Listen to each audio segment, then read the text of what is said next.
Lakini kumtazama huyu sasa anaikuja kutazamiwa. Huyu maana tutachukua shakili ya 7 na shakili ya 10 na shakili ya 5 na shakili ya 15.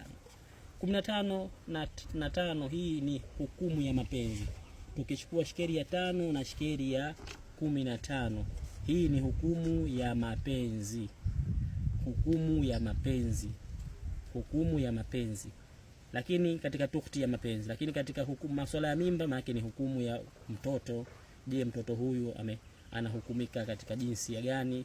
Katika ramli za kutabiri jinsia ya mtoto, au ni katika ramli za kupeza kujua hali za hewa na mvua? Tutakuja kufundishana huko mbele inshallah. Lakini leo tunazungumzia katika mapenzi. Leo tutachukua shakili ya 7 ambaye anaitazamwa, na shakili ya 10 ni jaudala na shakili ya 5 kabdhu dakhil, na shakili ya 15 ambaye ni sinkaf. 5 na 15 ni sawa sana hii ambayo tulishika 5 na 15 tulishampatanisha basi. Lakini 7 na 10 maana tutakuja kumpata mankus. Hizi shakili mbili ukija kutoa utapata shikeli ya jaudala.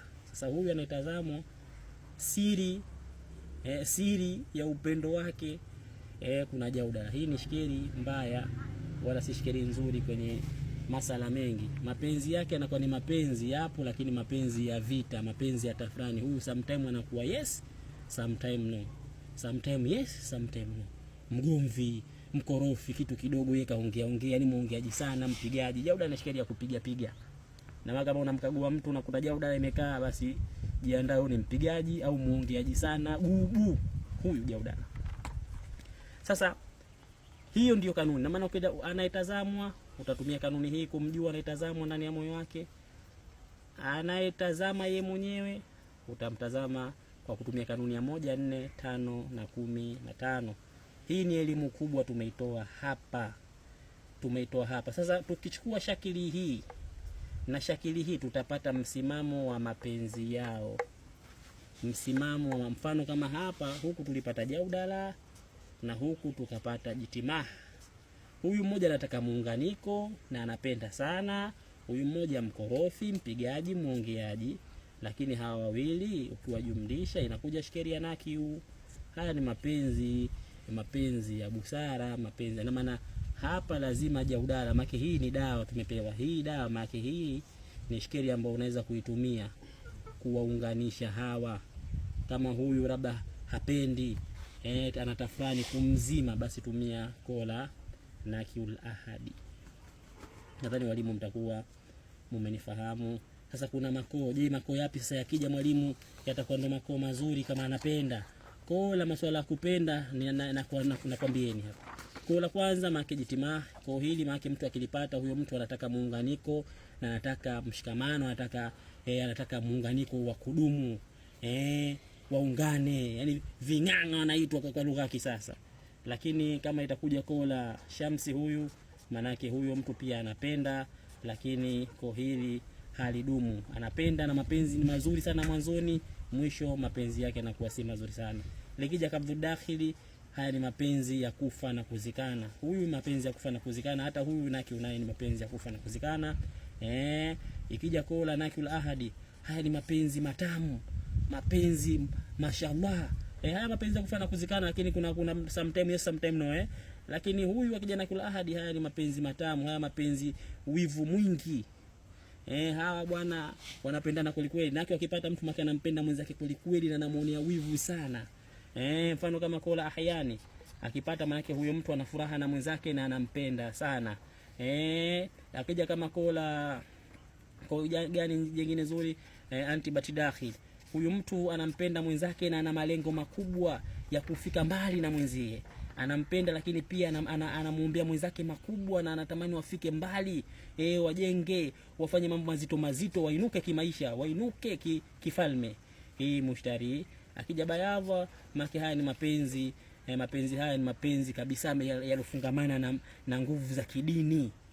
Hawa wanapendana, lakini pia huyo mtu anakuwa na falsafa, ni mtu ambaye kashikamana na dini vizuri, tamaduni zile za kidini, basi kamjana Mungu kweli kweli. Yani hawa ndio utapata mke mwema au mume mwema hapa.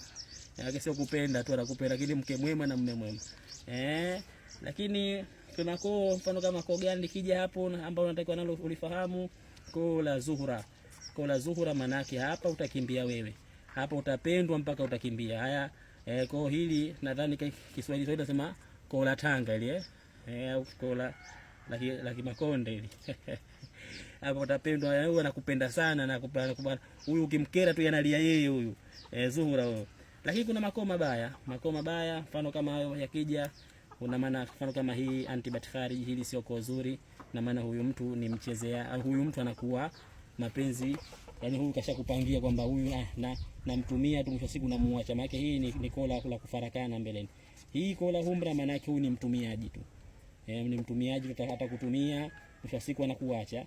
Maana hapa hakuna mapenzi, lakini ni ugomvi, kupigana, kumwagana damu hapa. Jaudala maana ndo koo la makelele, ugomvi. Huu ni ugomvi bila kumwagana damu. Huu ni ugomvi wa kumwagana damu. Mirihi ya humra maana ni ugomvi wa kumwagana damu, kupigana mpaka watu kumwagana damu. Lakini kuna koo mathalan koo la jamaa hili maana yake huyu anakuwa ni mtu wa mambo mengi. Jamaa anakuwa ni mtu wa mambo mengi. Wewe unapendwa, lakini pia wapo wenzako ambao wanapendwa. Maana huyu ana kijiji, ana shehena la watu. Lakini koo jingine nikikumbuka koo la Kabdul Khariji hapa. Koo la Kabdul Khariji nalo ni koo baya katika masuala ya mapenzi haya. Koo hili linaonesha mapenzi hapo, lakini mapenzi haya ambao kadri siku unavyozidi kwenda mbele mapenzi yanazidi kuisha. Kabdul Khariji ikija kwa mtu mapenzi yanakuwa ni mazuri kama huu Shamsi. Mapenzi mazuri mwanzoni, lakini mapenzi yanaisha kadri mnavyozidi kwenda mbele. Na maana hili linaingia kwa hii hapo, lakini yanaisha mdogo. Inshallah tukikumbuka makoo mengine tutakuja kuyaleta, lakini kanuni shikeni kanuni ya 1 na 4, 5 na 15 kwa aliyekuja kuulizia, lakini kwa huyu aliyemuulizia make 7, 10, 5 na 15, na tumieni kanuni hizo inshallah ili kuweza kufahamu hayo. Assalamu alaykum wa rahmatullahi ta'ala wa barakatuhu. Barakallahu fikum wa alaykum.